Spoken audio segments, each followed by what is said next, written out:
Hello friends, मैं नील केतु कुमार आप सभी को आइडियल क्लासेस में स्वागत करता हूं। आज हम लोग महात्मा गांधी से संबंधित महत्वपूर्ण तथ्यों पर चर्चा करेंगे।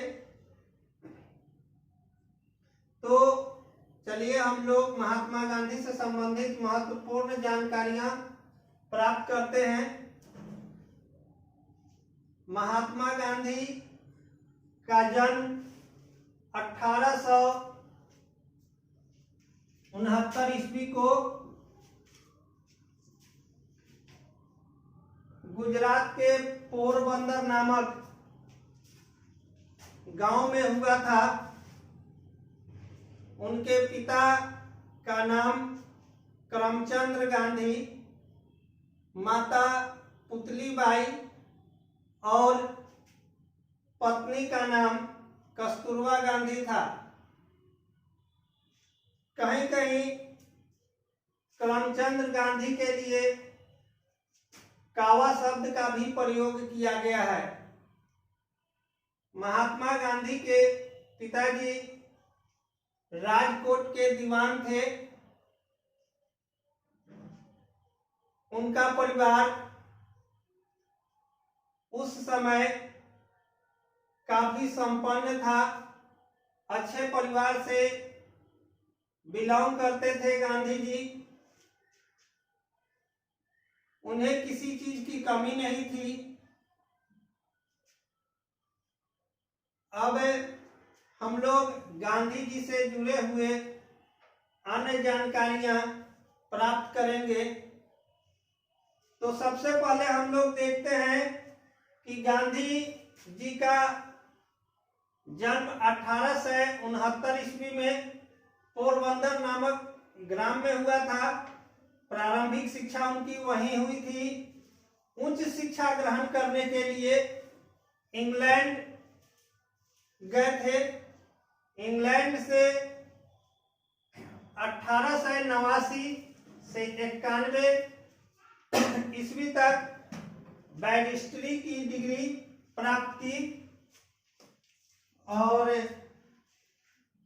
बैरिस्ट्री की डिग्री प्राप्त करने के बाद मुंबई और गुजरात के क्षेत्रों में वकालत का काम प्रारंभ किए।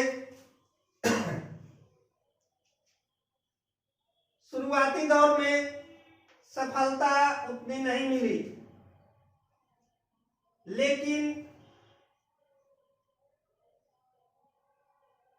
दादा अब्दुल्ला से एक मुलाकात हुई और उस मुलाकात में दादा अब्दुल्ला द्वारा गांधी जी को निमंत्रित किया गया।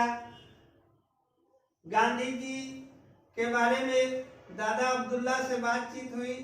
वो बताए कि आप अभी युवा हो, लॉ की आपको अच्छी समझ है, अच्छी जानकारी है, मेरे केस का देख रेख आप कीजिए।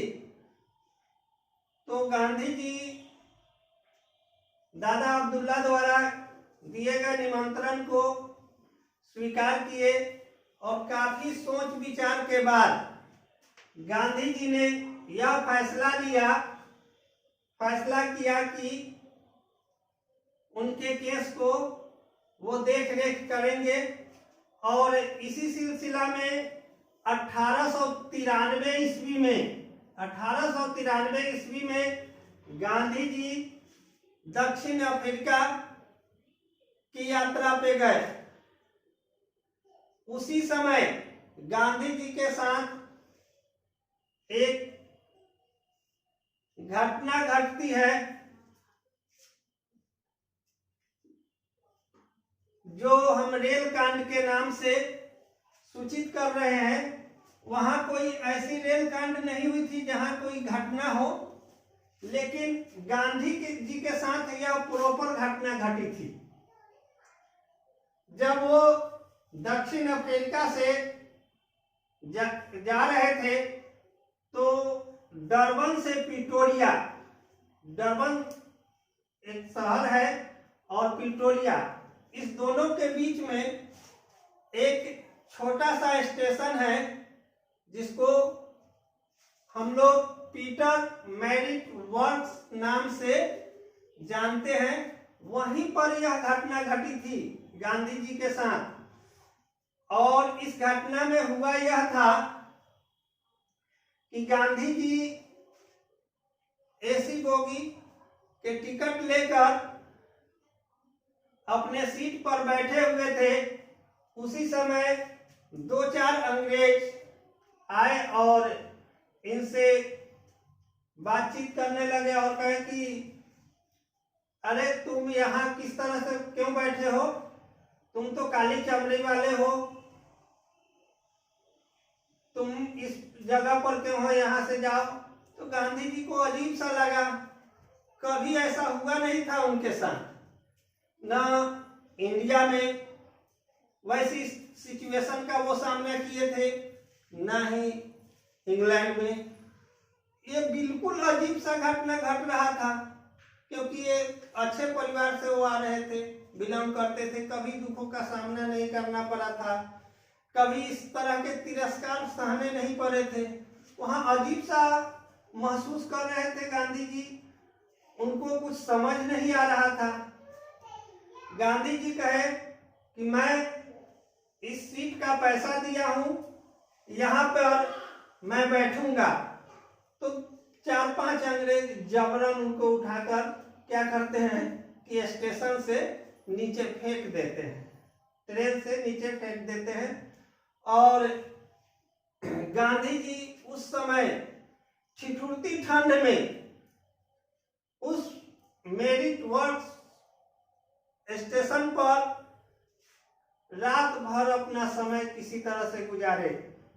वहीं पर गांधी जी ने यह संकल्प किया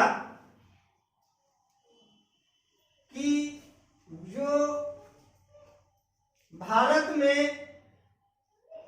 या विश्व में रंग भेद की नीति है, भेदभाव है, उसको पूरे विश्व से जब तक हम समाप्त नहीं कर देंगे तब तक अपने आप को उसके लिए हमेशा लड़ते रहेंगे। इन सब बातों से गांधी जी को बहुत दुख हुआ था। अब आगे चल के गांधी जी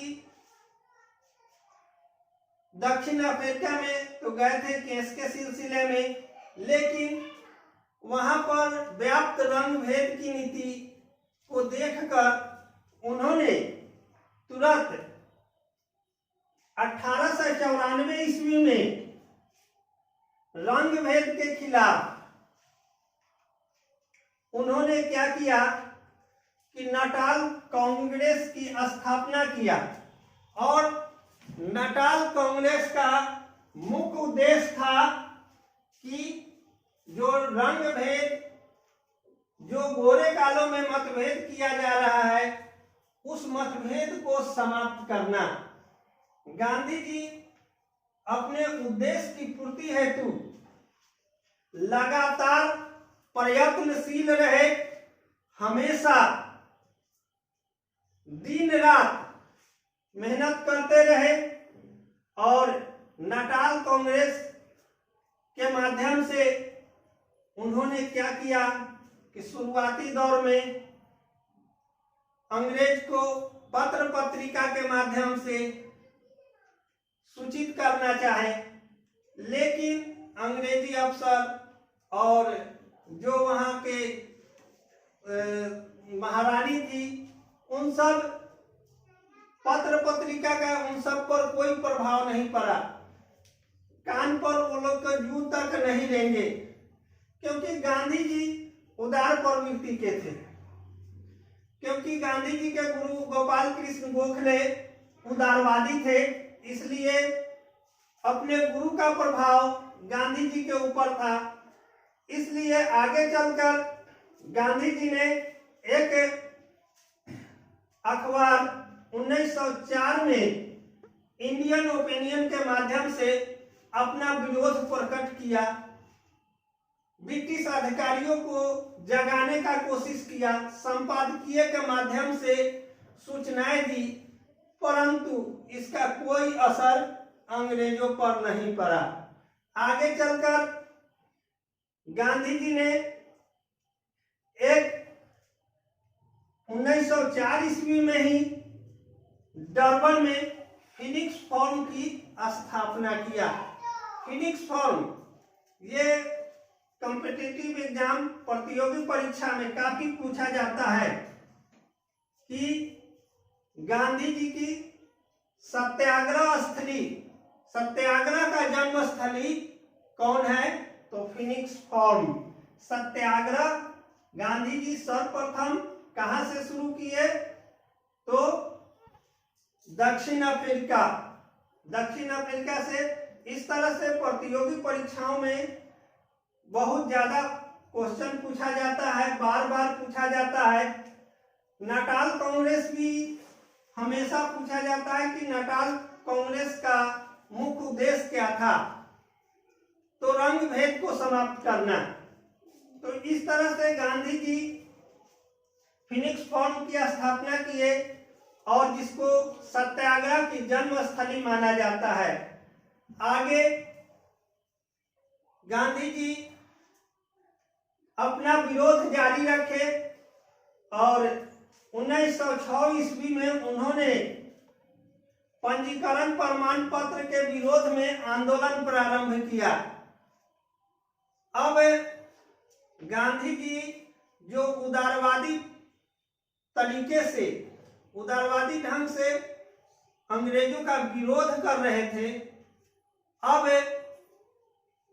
आंदोलन के रूप में उन्होंने विरोध करना प्रारंभ किया। तो सत्याग्रह की जन्मस्थली फिनिक्स फॉर्म है, जबकि पंजीकरण के प्रमाण पत्र के विरोध में वो आंदोलन प्रारंभ कर दिए। तो यह सत्याग्रह का उपयोग सर्वप्रथम दक्षिण अफ्रीका में ही गांधी जी ने किया था। तो अब उनका विरोध क्या था? उदारवादी तरीके से ही था, लेकिन वह सत्याग्रह को अब हथियार बना चुके थे और आंदोलन प्रारंभ कर दिए थे। तो सबसे पहला आंदोलन 1906 ईस्वी में पंजीकरण प्रमाण पत्र के विरोध में आंदोलन शुरू किए गांधी जी।